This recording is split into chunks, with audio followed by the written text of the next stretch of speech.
Hello everybody, this is Greg from Team Derp Factor, and today I'm going to be talking about the decks that were the best decks of the last format, and the decks that I think will be the top decks of the upcoming format. So, obviously the first deck that I'm going to talk about is Macro Rabbit.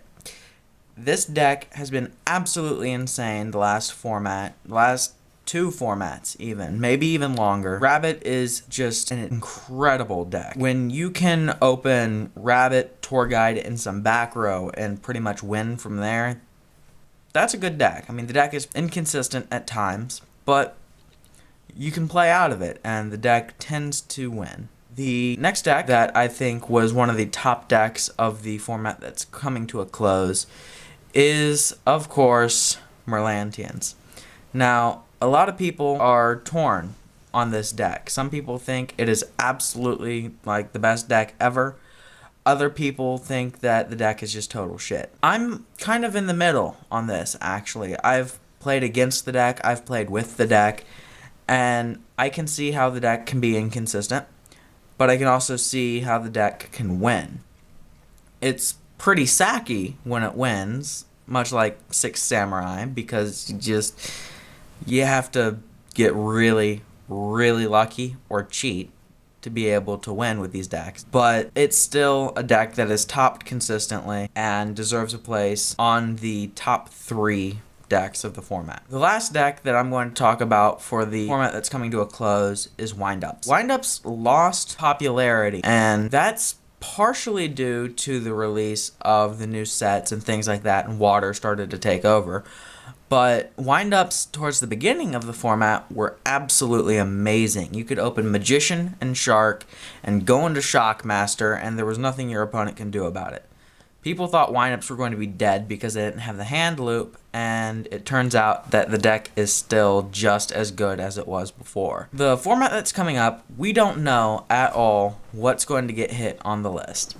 That's just a fact. We don't know what's going to happen. But I can still tell you 3 decks that I think we will see at the top tables very consistently next format.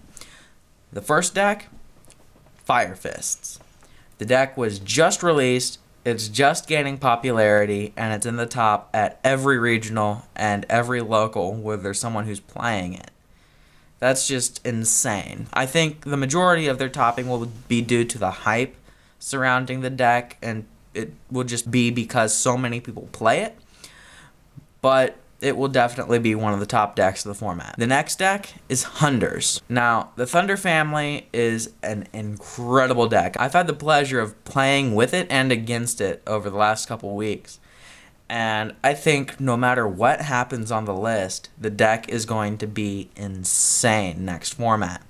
When you can normal summon, normal summon, normal summon, normal summon, normal summon, swing with Watt Giraffe so your opponent can't do anything, and then overlay into your big monsters or even synchro summon, that deck is crazy good. Especially when you consider they can run Vylon Prism and get a free Scrap Dragon and blow up a card at the same time. That's incredible.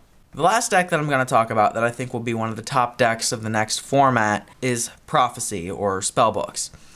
Now, it's not that new of an archetype anymore. They've gotten some support in the last couple packs, but I think the deck is still new enough to not get touched on the list, at least very much, and the deck is still consistent enough to be able to be one of the best decks. I mean, people are going to start playing it more. Priestess is rising in price like no other. Megalo has come down because Priestess is going up.